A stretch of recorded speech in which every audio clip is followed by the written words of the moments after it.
Yes, sir. Good. Well, I'm looking forward to this podcast for a variety of reasons. Firstly, it's my first Danish player that I've interviewed. Secondly, it's Mr. Peter Plougmand. Peter, welcome to the podcast. Thank you, sir. I appreciate it. Really been looking forward to be here. Absolutely. So do you want to start us off then with your early days playing football? Who actually got you into the game?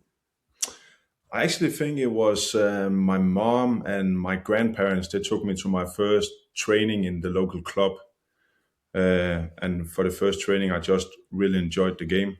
And I really enjoyed to play the game and to put the ball in the back of the net. That was the best thing about it. So, and since then I just love the game, and I think it's giving so much. So yeah. Well, look, we've been discussing before. You're a striker now, but have you always been a striker? Because I know that you've got a brother, and I'm sure you were having some rivalries in the garden with him.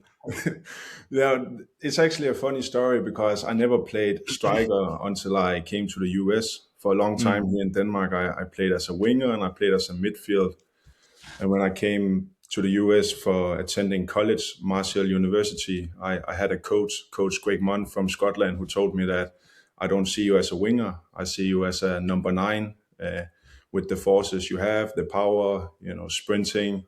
I think I can get more out of you as a striker, and that turned into to be the right position. So I actually played football for many years, and then finally I had to travel 10,000 kilometers away to find a coach who saw something different in me, and that pretended to be something better. So it's a funny story. But my brother is playing a striker as well now, and obviously I'm trying to give him some expertise on how to play a striker and how a modern striker is playing, and I think that he's fulfilling that very well at the moment. So yeah. How old is your brother? And in the garden, were you ever playing with each other?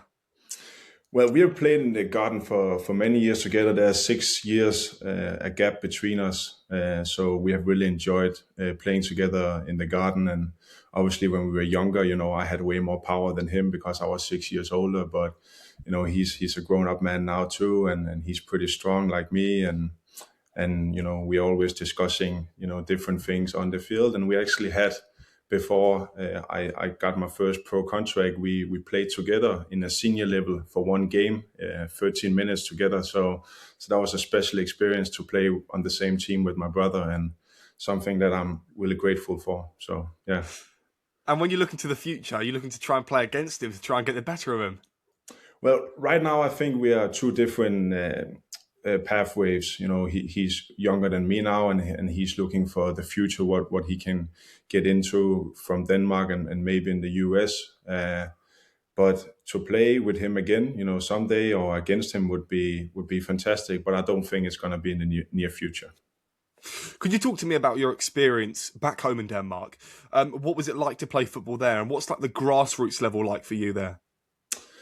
I believe that Denmark, like England, has some of the best opportunities to grow as a player, both on and off the field. We have a great club who is built on a lot of people who wants to work for free to make sure that all players, they have the opportunity to play, compared to the US, where you're paying a lot of money to play. In Denmark, it's pretty low price, and we have great coaches, and we have a great community to help these small clubs. But obviously, there's not as many clubs here as in many other countries, and therefore you have to be one of the best in your youth 17 and 19 years to get a contract here. And obviously some players, they need 4 or 5 more years as a youth player, and I was one of them, and that's why I'm grateful for the opportunity that I got to play in the US, because I needed those 4 extra years to get some extra training, get some extra minutes, and after that I could get a pro contract. But I think that a lot of players here in Denmark is it's not a waste, but a lot of players is too good and they can't find a club to play in, and obviously they go some other directions, and that's why we are starting to get our eyes up for going to the US to attend college, because that's a fantastic system that they got over there. So, yeah. I want to ask about the American system, but I want to focus on Denmark because I know that you did play there before you moved to America. Yeah. Did you ever think you'd make it as a professional when you were playing then? No, never. It was out of my sight, my reach. I never believed that I could become a professional here in Denmark. I was not good enough. I had too many injuries. I didn't feel that I found my place to play. When I became senior after my youth 19 years, I was at the first team and I was sitting on the bench every Friday, driving in the bus, never got any minutes. And then every Sunday I had to play for the second or third team in the senior level. So, and we were many players, young players who never got the opportunity in the clubs that we played in. And obviously, when I got the chance to move to the US, that's when I decided to move back to my old local club.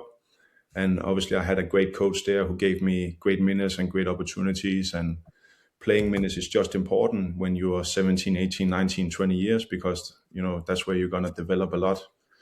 And obviously, I'm glad that I kept working hard, and I kept believing and listening to the voices in my head that I should keep going. And one day, maybe I will get the chance. And it took me 22 years to become professional, but not at one single minute when I played in Denmark I thought that I would ever play professional football. No.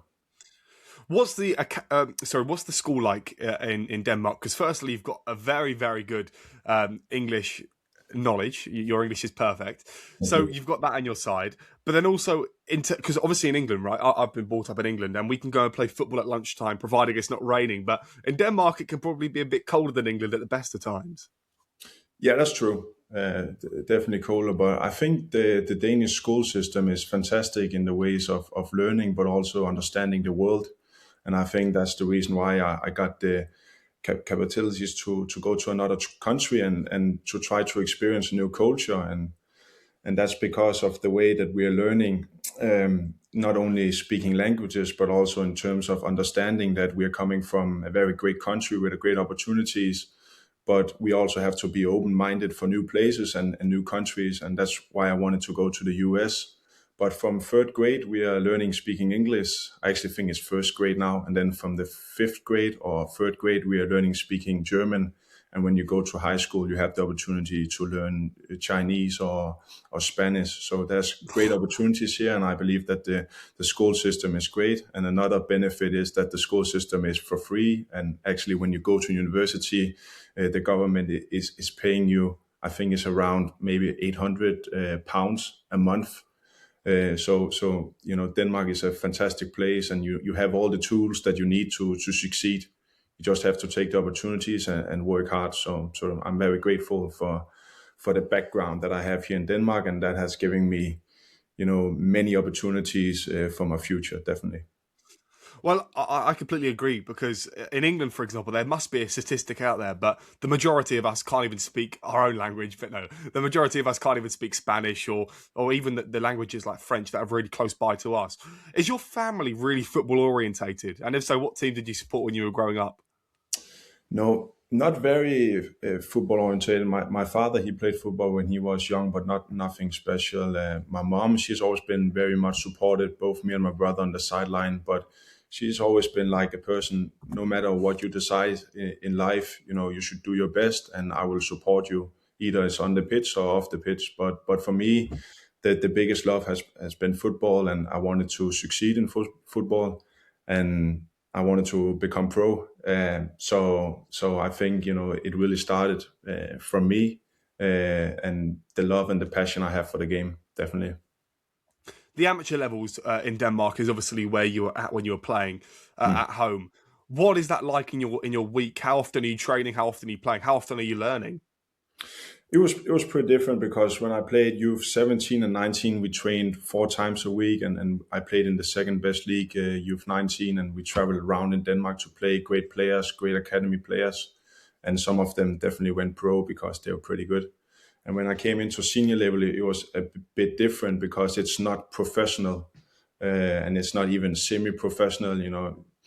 You're training 3 times a week, and you're playing one game, pretty local, within 1 or 2 hours bus driving.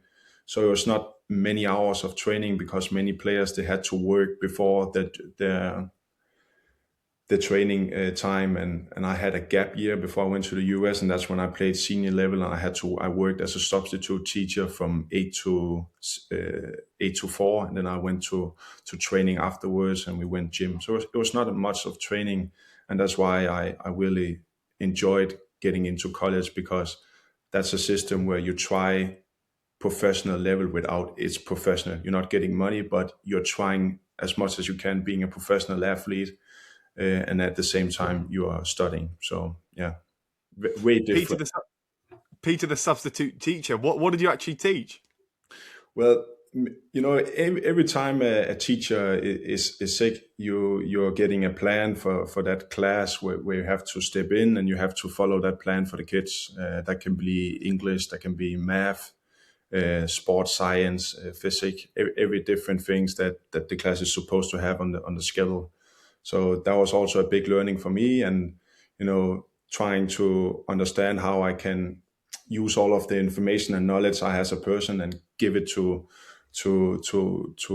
kids. That was a great experience for me, and also something that I got the feeling of I want to learn more, I want to experience more. So that was very important.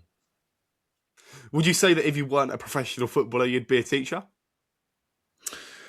I don't think so, because I have been on business school for 7 years. First 3 years in Denmark, and then 4 years in the US. And I really love business, and I love to combine sport and business together. So I think for the future, it's going to be something with that. Maybe something with sustainability and green energy. That's pretty much something we are working with now here in Denmark. So I think that should be my future plans. But it was definitely a great job that I had, and something I'm very grateful for that I tried before going to the US, because I also manned up by taking responsibility and give on the knowledge that I have from my high school and stuff like that. Yeah. Well, you've got a long football career ahead of you, let's hope for. Before we speak about your time in America in terms of you playing, what's it like to live there? Now, I've never been to the States, so you need to sell me the dream here. Is it as good as everyone says? I think the thing that I like about America and moving there is that if you give something and if you give everything 100%, you're going to get something back. If you're going into school and giving everything 100% in the classroom and on the field, people is going to support you and give you something back.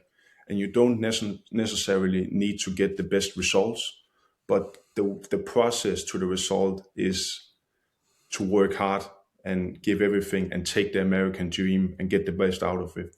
Where in Denmark is pretty different, where you can work hard the whole year, and then if you don't get the best grade in the last end of the semester, you are not the best. But I like the way that they treat you in the US, and the way the system is to give everything and then you will get something back. And that was something that I needed compared to here in Denmark. So I think everyone who's believing they have something more to give and they have motivation and passion for that thing, they can go to the US and live the American dream. But there's also many people that is not accomplishing their American dream. But no matter what, it's not a waste. It's still a great investment, and you can get the best out of it.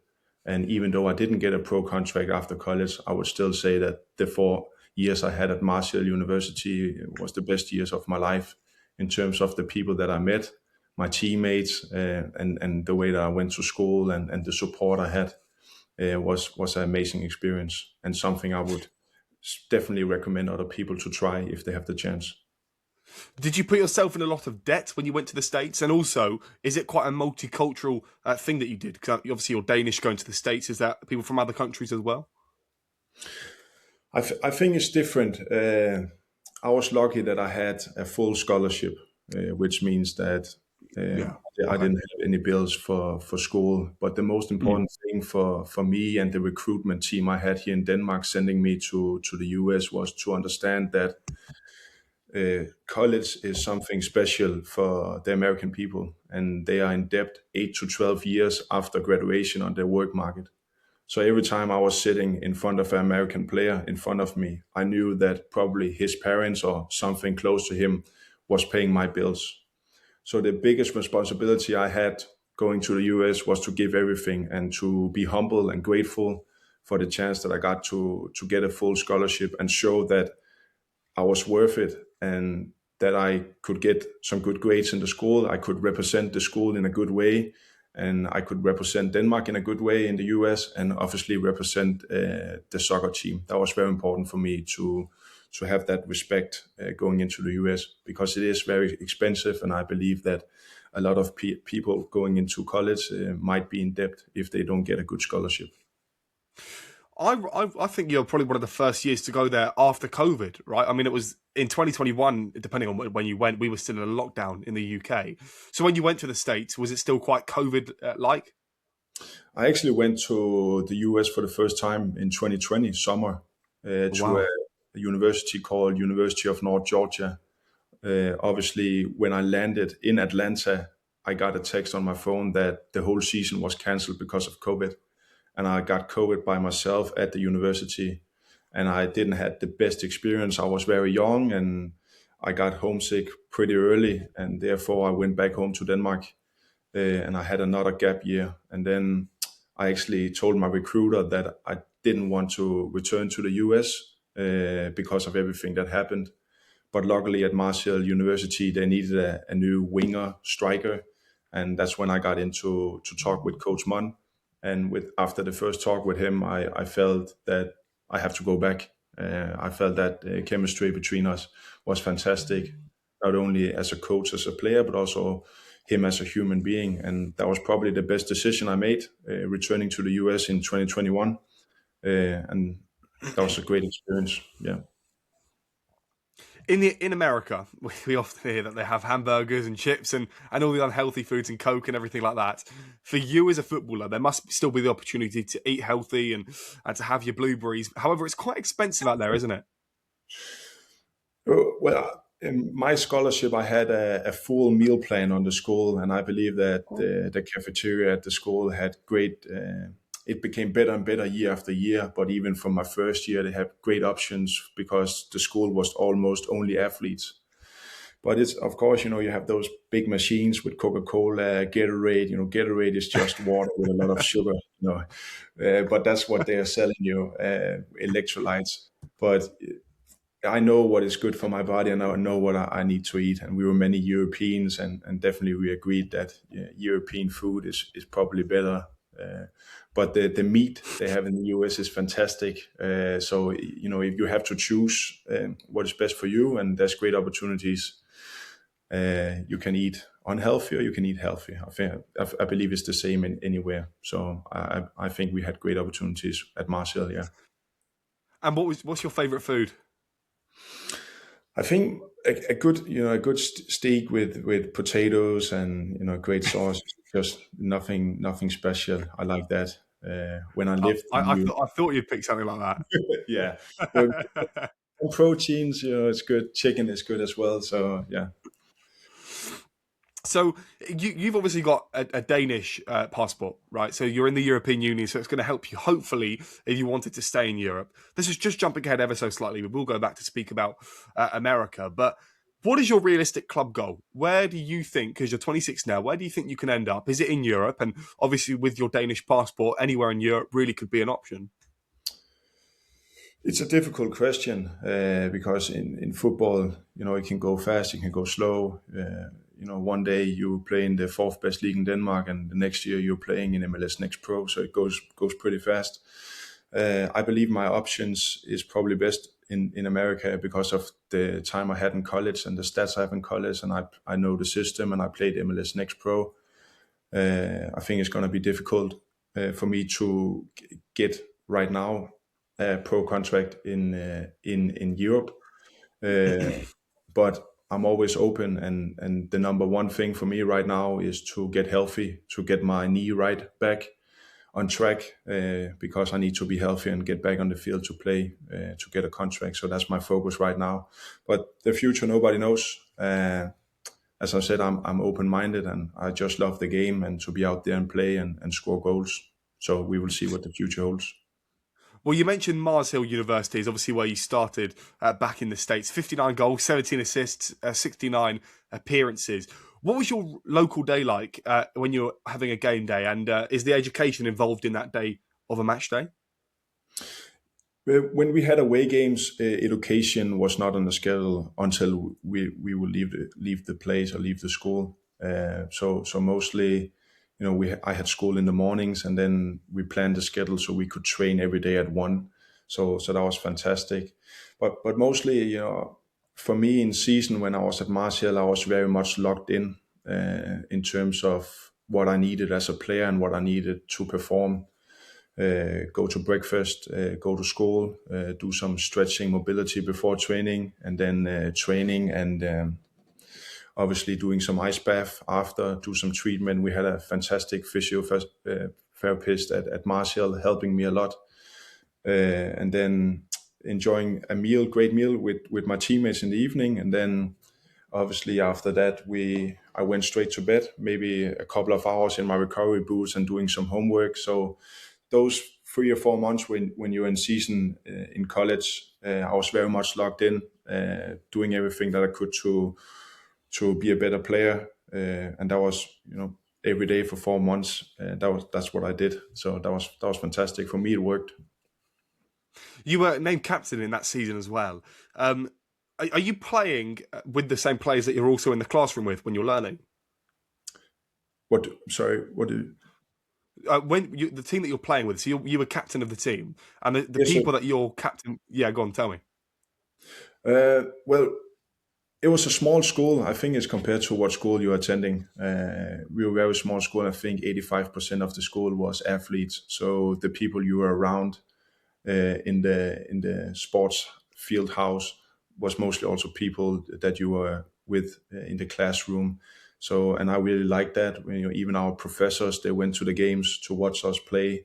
So it was not the feeling of your teammates was your teammates and your classmate was your classmates and your professors was your professors. The feelings I got at Martial was that everybody was together and it was like a family. And I also think that was the reason why I succeeded as much, because I need a form of security and to know that, this is the people that I'm working with and this is the people that I need to succeed with. So that was great. That season, though, for you, it must have been incredible. It was your first proper experience into near enough a full-time environment whilst being in education. So for you, what was it like to experience all these goals going in, all the assists? What was that like for you? That was a fantastic feeling because my first 3 seasons at Martial, I think I had 34 goals, and then into my senior year, scoring 25 goals, becoming the national goal scorer and get National Player of the Year was fantastic. But I think the main point to that I succeeded and scored goal was because of the people I had around me at Martial, especially that team we had the last year, attending to the nationals for the first time in 12 years and hosting a game at home. And for a long time, we almost had a full stadium with a lot of people supporting us. That was fantastic. And the coaching staff we had and the belief they had in me was great too. So it was a mix of many things, but obviously also to do many of the right things season by season. So that was the most important for me. You recorded several hat-tricks when you were playing in this time. Did you ever get to keep the match balls and take them home, or is that a bit stricter? Well, I never got the chance to get one of the balls after the game, but when I reached 100 points, because in college, when you score 1 goal, it's 2 points, and when you make 1 assist, it's 1 point. When I reached 100 points, which is special in college, they made an official ball for me that I got, and I got it in my room actually. And it says 100 points on it, and all my teammates, they wrote and signed a small message for me. So that was very special and something that I'm glad that I brought home with me. So yeah. The coaches out there, who are they? What are they doing before? You mentioned that they're probably just full-time coaches. So talk to me more about that. I'm presuming they want to make you the best player that they possibly can. Definitely. Not only the best player, but also they want to make sure that you're ready for the real world. And they're going to do that through education, through sport and soccer. And that's why it's fantastic people, the coaching staff I had at Martial, especially the head coach, some of the most important people I've had in my life. And the way they educated me and many things that I learned, not only on the field, but also off the field, is fantastic. And I feel that I was ready to pro level after being at Martial for 4 years, because the environment was so competitive. And I remember when I came from Denmark here, where we're enjoying to play football and soccer, especially in amateur level. And I got into Marshall University, and from the first training, if you didn't make the right pass, or if we're talking or something, 10 push-ups, or it's pretty much strict, structured, and that was something I needed. I like to work in boxes, and I like to know what I should do, and to work hard is something that I really love and appreciate. So I came to the right place, and I felt as soon as I got back to Denmark and I played summer league in Denmark, I developed the development so much year by year by being at the US and training. We trained maybe 5-6 times a week, and we played 2 matches. So all the time, training, games, and obviously that's going to make you better. So yeah. How would you describe yourself as a player? So I want to focus. We all know you're a tall guy, big goal scorer, but in terms of your assists as well, because for example, Imran Louza at Watford, we all know that he wants to dink the ball over the back line and score the goal. But for you, how do you get the assists and how do you get the goals? For me, I have developed a lot. I think that being on the back line is something that I have been working with a lot, and with patience. Not to force anything in the game, obviously being a part of the game, but be ready for the right moment, because sometimes in games you're only getting 1 or 2 opportunities, especially in the pro level. So it's about managing yourself. It's about being ready for those options in the game. And obviously, when it comes to my playing game, I like to use my physical abilities a lot, fighting with the defenders in a healthy way, but at the same time also trying to read the game, to read the lines, and I like to run in behind and to be a threat all the time. And my philosophy as a player, that maybe in a game you have to make 8 or 9 runs, not getting the ball. But the 10th or 11th time, that's when you're getting the ball, and that's where you're going to score the final goal and the winning game. So that's my philosophy as a player. Obviously, in terms of my mentality, I feel I have developed a lot, especially going into college. I've had a few problems in Denmark in terms of I'm very aggressive, and I can be very hard sometimes, but I'm trying to manage that, and instead of being angry and to control and to look into the next situation, because that's what you need to do. You can't go 5 or 10 minutes being angry or not scoring a goal or not making the perfect pass. You have to get into the next situation, and that's something I really learned for the last 4 years. When you say you got angry, could you describe to me more as to if it's anger within yourself, or is it at teammates or coaches? Always angry at for the first, because I have very high expectations for myself, and sometimes if I didn't score a goal, or if I didn't make an assist, or if I didn't play the way that I wanted to play, I couldn't sleep, and I could be angry maybe sometimes for 1 or 2 days. But I have to learn that tomorrow, new day, new chance to move on, new game. And I think that was the problem for me the first 2 and 3 seasons in college, that I had a period of time where I scored 5-6 goals, and I had 3 games not scoring a goal, and that's when I was got angry, and that destroyed the season for me. Where in the last season I learned how to behave with my teammates, and that we are together, and I'm here to help them, and they are here to help me, and I'm also here to help myself move on, and I think that's why I scored so many goals. It was not because I was stronger, faster, or better. It was in my head. Everything is up here in football, so that's very important. Well, I've never played to the level that you have, but I'm a striker as well, and I know a few people around me that are strikers.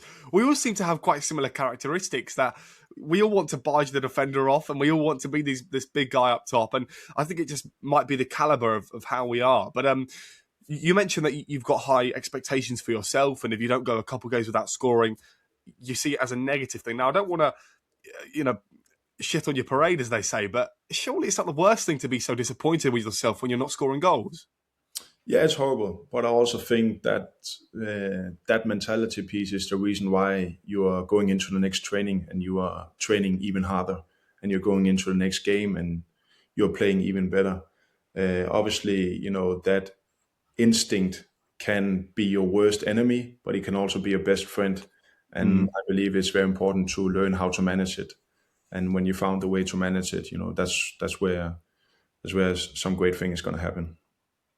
Talk to me about the day in the life of Peter on a match day. Talk to me more about the MLS Next Pro, because I'm presuming you'd be in a bit more of a football-focused environment. Yeah, definitely. It was a brand new environment for me getting into a pro level. It was training every day. Football became your job. So for me, it was trying to get the best out of myself, physical and mentally. Mostly in the mornings, I like to get up early. I like to do some massage gun, maybe for 10 minutes, some mobility, and then some foam rolling 10 minutes. So that's prior 25, 30 minutes in the morning to get up. Then I like to take my vitamins. I always have a spinach smoothie in the morning. That's something special that I like when I'm into the season.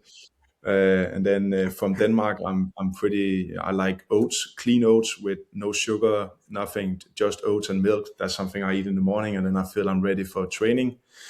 And then mostly we had training from 10 to 12, and we had some gym in the afternoon, and then obviously stretching and mobility again. Then I'll really enjoy sometimes in my recovery boots for an hour probably.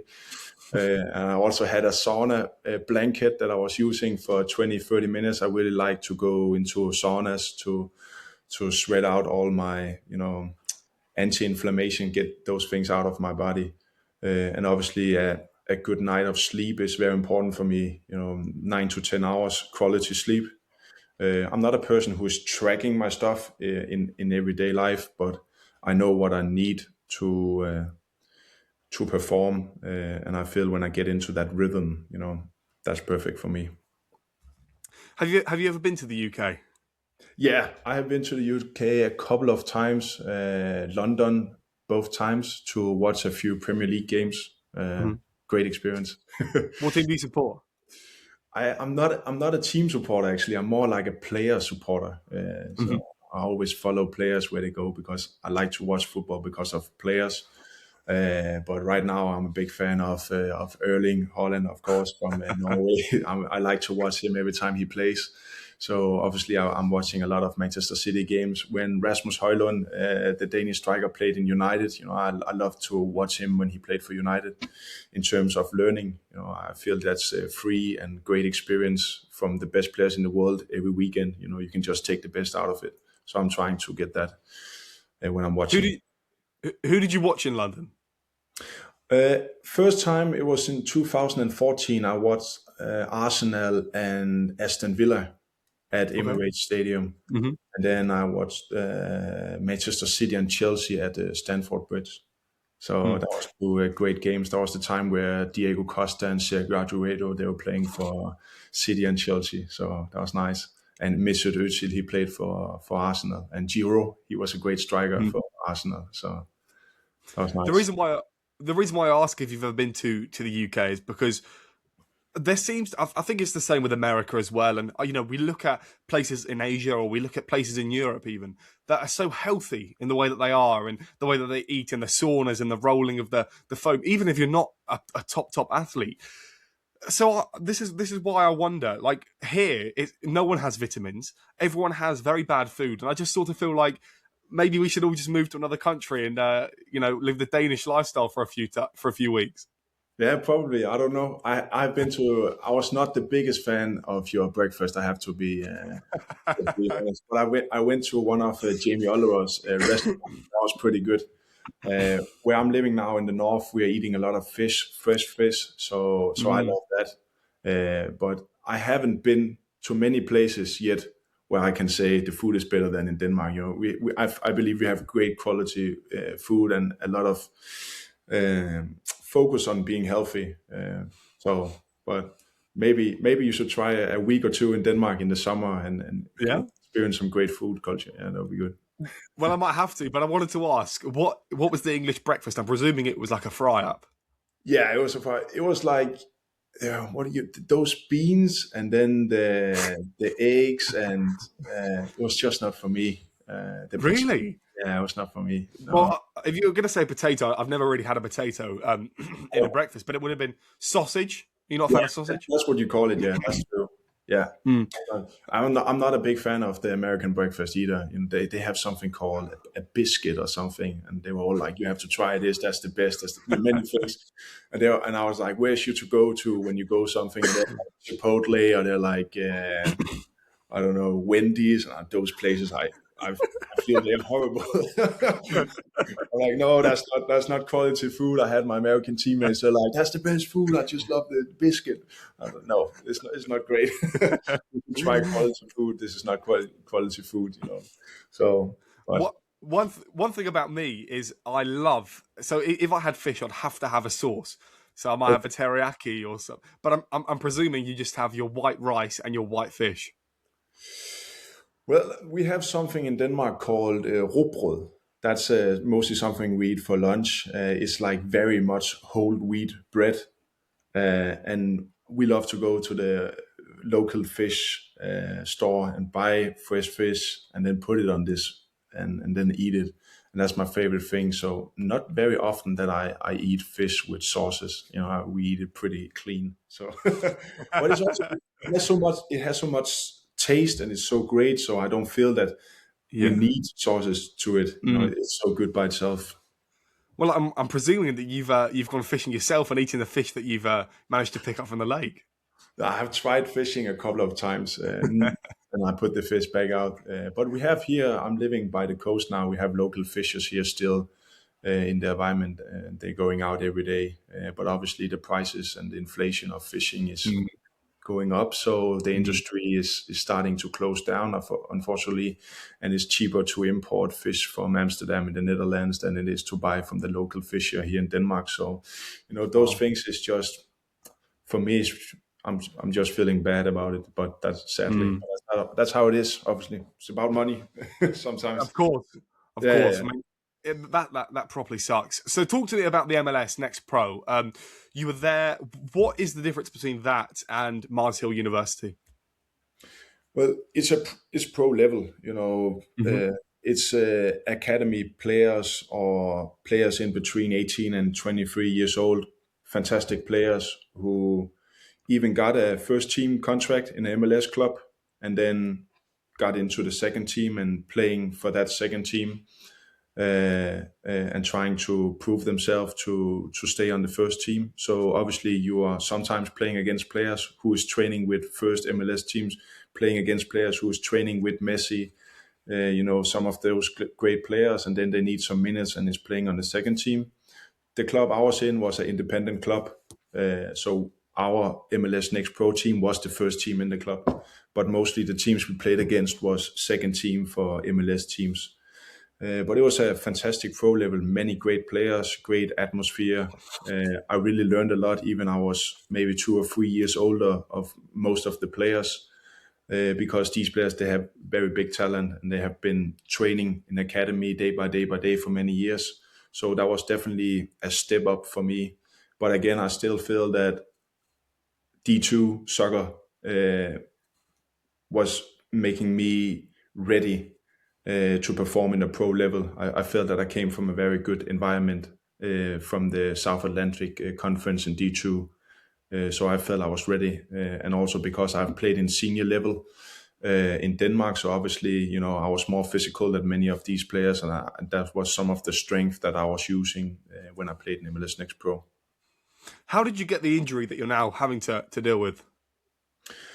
Well, the first injury I got was a very bad head injury. We played against New York Red Bulls back in June, and we had a free kick, and obviously the goalkeeper didn't punch the ball, but he punched me, and at the same time I had a punch from my back, and obviously I had to go to the hospital at the same time very fast, and I had a plastic surgery in my head because everything was open and my eye was pretty bad. And afterwards we found out that I've had like a small bleeding with the MR scanning, showing that a small lesion was in my head, but obviously stopped by itself. So that was a bad injury, and obviously it kept me out way longer than I thought it would.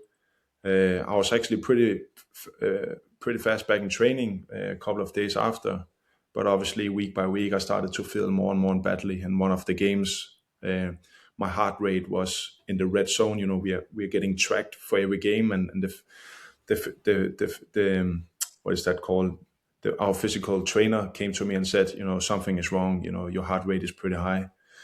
And within that, my knee started to feel very bad during the season. I don't know if it was because of the surface we played on. We played at Finley Stadium at Chattanooga, fantastic stadium, fantastic fans and everything. But obviously, I'm a very big guy, and I'm pretty heavy, and the turf was pretty hard. So every time I stepped into the field, you know, I started to feel something bad in my knee, and it built up. And then obviously I had a scanning in, I think it was July, and the scanning showed that I had a small microfracture injury under my kneecap in the patella, 8 millimeters. And that was the reason why every time I was sprinting or jumping or had to make fast directions, you know, I had a lot of pain in my knee. And then luckily I had a successful surgery in the US, and afterwards traveled home to Denmark to continue my rehab. So I was mostly out of the season for half of the season. I was out because of injuries, unfortunately. That was something that, you know, really hit me mentally, because I thought my first year as a pro should be, you know, fantastic, and I should play almost every minute, and I should score a lot of goals. You know, that was on my mind when I went to Chattanooga. So, but sometimes, as I said, football goes up and it goes down. You know, you have to be willing to take the hits and continue. And what's kept you going throughout the injury? I mean, your profile picture on Instagram, for example, is a lion, if I'm not mistaken. So do you like envision yourself as this monster, if you like? That the reason why is because every college in the US, they have like a mascot. Mm-hmm. And Mars Hill is called Mars Hill Lions. So, you know, since I went to Mars Hill, I took that Mars Hill mentality I had a sentence sometimes I said in the locker room, like, what is the difference between an elephant and a lion? You know, when an elephant sees a lion, it thinks run. And when a lion sees an elephant, he thinks lunch. So it's all mentality in there. And that's something I took, you know, that mentality piece. You don't have to be the biggest, you don't have to be the fastest, the best. But mentality, the mindset is what's going to get you to where you want to be. And I think that was the reason. Obviously, I had great people around me at Chattanooga helping me a lot. The club was helping me a lot. And that's definitely one of the reasons why I keep believing that I could come back. Obviously not back yet, but keep believing that I could continue my rehab and stay fit. But obviously my mindset is not giving up. You know, sometimes you have to fall 3 times, get up 4, and that's my mindset. And then obviously the love to the game. You know, those 10 seconds when you score a goal, for me is just something I can't find anywhere else. So even though it's 7 months, 9 months, you know, I'm keep hunting those feelings, and that's why I want to score goals. I want to play, and when you're playing in front of six or 12,000 fans, you know, that's something special you can't get anywhere else. And that's why I think many players, when they get injured, they keep believing that they can come back because they want to get more out of that when they can. And your rehab, didn't you mention that you've got about 2 months until you can get back onto the pitch? Yes, sir, that's correct. 2 months is now in the timeline for me to start proper training, team training. I had my first training today, individual, with my physiotherapist outside on the field turf, which was fantastic just to get my boots back on. But obviously now, you know, it's going to be step by step, and hopefully I can be back soon. I'm sure me and you are in the same boat here at the fact that you feel all right. You feel like you just want to go a bit harder, but you can't. And your physio's there saying you got to stop doing what you want to do. Well, I know the consequences of going too fast, obviously, and I have great people around me right now here in Denmark helping me with my microfracture injuries. The most important for me now is to be strong and healthy and not to force anything, because, you know, that's a big risk, and I want to get back healthy 100% and not 85%. So now that you're in Denmark, I'm sure you're being looked at perhaps by people from all corners of the world. Where I did sort of touch upon this before, but where is looking likely for you to head? And you mentioned the MLS or America. Is the MLS perhaps the option for you? Probably not not the first league, but MLS Next Pro is definitely a league that I don't feel that I'm done playing in. I could see myself play there again, but also USL One or USL Championship is something that I'm dreaming about, especially USL Championship. We have had a few Danish players in USL Championship, and we had a few Danish coaches in USL Championship. So that's something that, when you're going into college, you're obviously dreaming about getting into the draft. Unfortunately, my name was not in the draft, but luckily I got into MLS Next Pro, and then the next step is USL Championship. So yeah. Well, if I'm ever in America, hopefully we'll be able to have you score some goals if I come and see you play. That'd be something. I'm sure you'd score a goal, right? I will do my best every time I step on the field. What's on my mind is to get the ball in the back of the net. So yeah. Talk to me about the game Football Manager. Do you play the game? I actually never played Football Manager. I'm not I had a coach once who told me, the minutes and time you're using on playing FIFA and playing Football Manager and stuff like that, that's time you're taking away for becoming a pro training outside. So since he told me that, I never played any games, Football Manager, FIFA. Well, I've actually got a Football Manager that I can give away to anyone. I was going to offer it to you, but you'd probably turn it down. I'm sorry, I didn't hear it. You went out. I've got a Football Manager that I can give away because I've got a spare one. I was going to offer it to you, but you'd probably turn it down. Maybe that's the opportunity for me to play it for the first time. Okay, we'll give it to you then. I will try. I got my computer. I have to do something beside my rehab. Good. Well, I'll give it to you after this. Because last night I looked on my Football Manager. I searched your name up. And there you are, you're in the game. And I'm manager of Mönchengladbach, and I signed you, and you scored in your first game in the Bundesliga. Oh, that's nice. Fantastically. That would be a dream, playing in the Bundesliga and scoring the first match. Well, I mean, I couldn't believe it. I celebrated for you. I was like, get in. I couldn't believe it. I love that. Talk to me about FIFA. Have you ever played the game? Yeah, I think last time I played FIFA was 2017-18. Since Ronaldo left, not playing. Well, we're going to build you a FIFA card. We're going to go through all the rankings, and you're going to have to give us your rating out of 99. So start us off with pace. What would you give your pace? I would say my highest top speed accorded was 34.9. So I don't know. I think Erling Haaland probably is 36 or something. So I don't know. He's pretty fast. So I would say I might be in the 80s, maybe 83, 84, maybe. We'll give you 84. Try and boost it up as high as we can. What about shooting? Now, this is the big one for you, and I'm sure, I can give you a rating of mine, but what's yours? Who do you have to compare yourself with? Because if it's like... Everyone always asks me this, but it's completely up to you. Okay. Well, I think my shooting would probably, I have to be fair, to be realistic. So I'll probably be in the 70s, maybe 76. 77. Okay. Passing. What's the passing like for you? Well, I do not have many passes in a game, so that would probably be pretty low, maybe in the 60s. Let the 70s. What are you, 70? I'm too humble for this, My card is not going to be a bronze card or a silver card. It's not going to be great.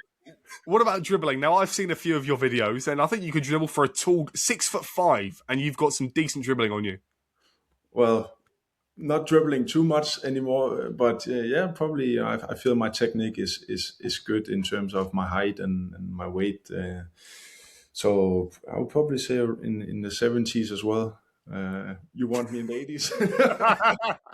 Yeah, we'll give you 80, sure. Defending, what's that been like for you? So, again, going back to when I played, I was tall, I was a striker, and I often came back to defend, and I was often put at the back. So, for you, defending? I'm presuming that's never really happened for you to be put at the back. Defending is not very great. I must be honest.